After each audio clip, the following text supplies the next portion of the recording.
আমরা আজকে আসছি মসজিদে জুমার নামাজ পড়ার জন্য।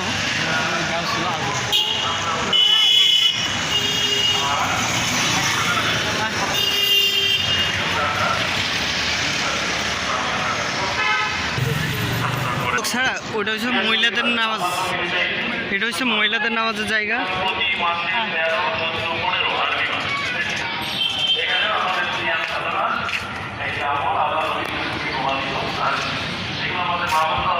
আমরা আপনাদেরকে ভিতরে জায়গাগুলো দেখাবো ইনশাল্লাহ। মেইন গেট দিয়ে ঢুকছি। আমি কালকে ঈদগাহ এখানেও বলেছিলাম, ইন্ডিয়ায় আমাদের মুসলমানদের নামাজ পড়ে নামার সময় তাদের শরীরে আঘাত করা, একজন মাত্র পুলিশ হাজার হাজার মুসলিমদের শরীরে লাঠি দিয়ে বা আমরা বুঝতেছি না এটা।